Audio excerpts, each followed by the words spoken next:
The title of my speech is Reflecting on Connection. Imagine this. You're dead. Okay, I know it's not the most conventional thing to kill off your audience when giving a speech, but hear me out. You're a ghost walking, maybe floating, whatever you think ghosts do down the halls of your elementary school. You pass by your kindergarten classroom. You remember meeting your best friend there. They were the only one who could calm you down when your mom dropped you off every day. You pass by your 5th grade classroom. You remember getting assigned this little kindergartner girl as a study buddy, and you would help her with her assignments. You tried to keep in contact with her even after the year ended, going to some of her piano recitals and sending her a happy birthday card every year. You remember her favorite crayon was the purple one, not because it was her favorite color, but because she insisted it tasted the best when she tried them back in preschool. You then go to your junior high. You pass the choir room. We remember spending hours after school working on your songs with all your choir buddies, most of which you would stay friends with throughout high school. Pass by the science room where you remember helping a kid after he passed out while dissecting frogs. You then go to your high school. You pass by your calculus class where you remember spending hours after school with a study group that you had created. There was one girl in that study group who would bring oranges for people almost every day. You remember meeting your first love in the halls of this high school. Although that relationship lasted 2 months, you still remember their favorite color, favorite candy, and what restaurants they liked the best. You then go to your work. You remember a day where your coworkers tried to see how many times they could throw a paper airplane without your boss noticing.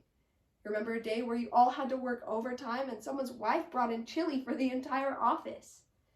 You remember meeting the person who would later become the godfather of your children. You then go home, where you remember racing your kids upstairs to bedtime, and whoever got there first got an extra bedtime story. You remember drawing smiley faces on their pancakes with whipped cream as an attempt to make your kids laugh. You remember them taking graduation pictures in your front yard, and you hiding their socks when they were packing for college so they had to stay just an extra 5 minutes to find them. You then go to a nearby church where you attend your own funeral. You listen to your son-in-law talk about the ridiculous interview you set up when he asked if he could marry your daughter. You were always going to let him, but he didn't need to know that. You hear your grandkids talk about the grandkid camps that you would set up in your backyard where you'd just put up a tent and they'd spend the night. You look around in the pews and you see the faces of people that you haven't seen in years.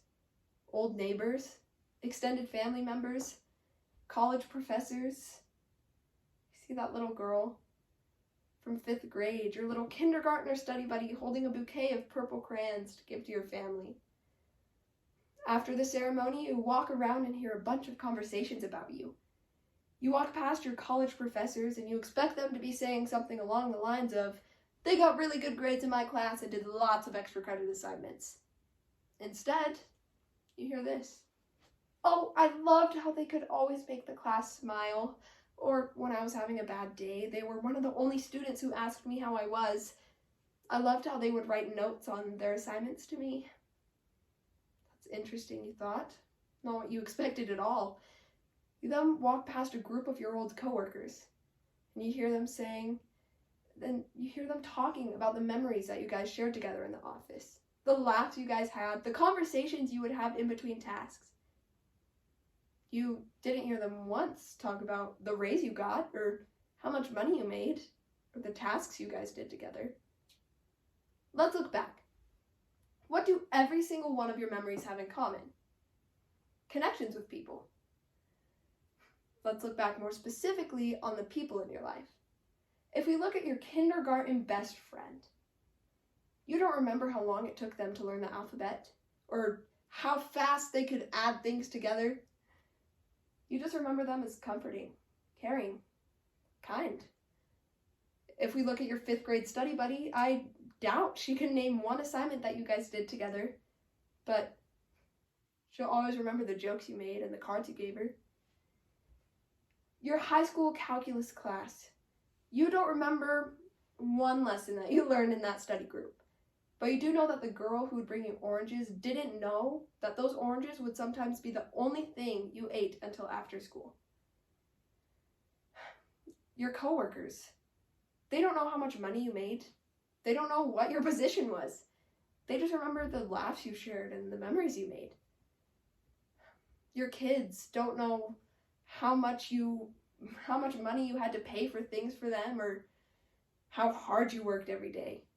They were just looking forward to you coming home from work. Remembrance. Everybody wants to be remembered.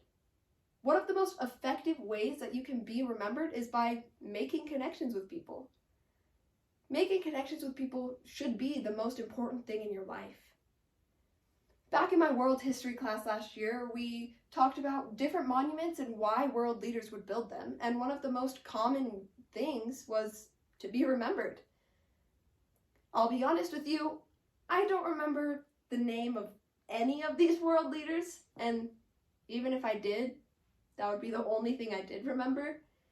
I wouldn't know whether they were a good person or not, or their personality at all. I would simply know their name and a building, and that's it. Building connections with people is one of the most effective ways that you can be remembered, and one of the ways to make sure that you're remembered in the best light. But being remembered isn't the only reason that you should strive to make connections with others. In an article by the Canadian Mental Health Association, they talked about how people who don't have good relationships with others in their with other people have worse health than those with high blood pressure, obesity, and those who smoke. Not only that, but multiple scientific studies have proven that those who don't have connections with others also have higher levels of anxiety and depression. Let's look back on your life, but this time we're going to take away every single connection that you made with someone.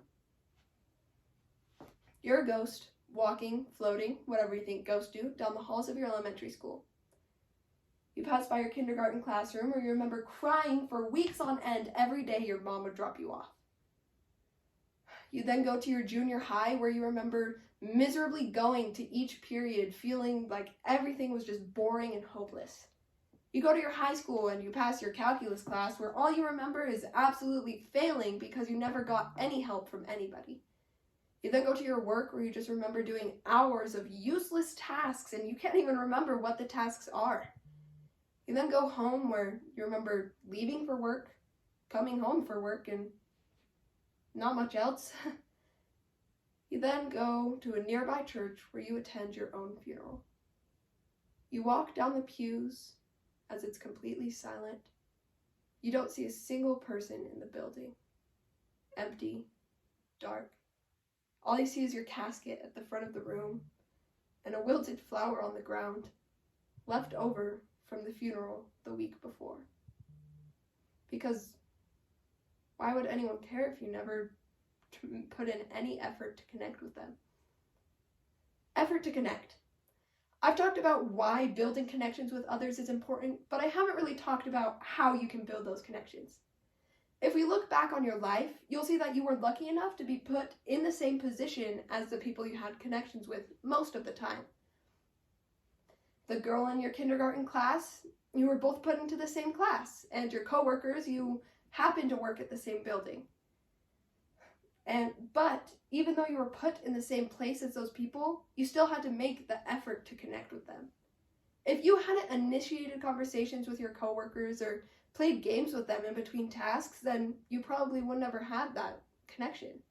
If you never allowed this kindergarten best friend to comfort you when you needed it, again, you probably wouldn't have any connection.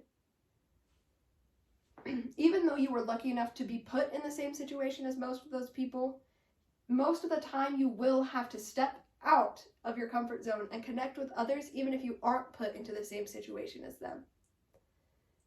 Reaching out to others and making connections can make your life so much better, because having connections is so important. How amazing would it be if you could be a ghost, floating down the halls of your past life and looking at the connections you made with every other person? And yet, how devastating would it be to be a ghost in real life, invisible to everyone else because you never made a connection with them. Thank you.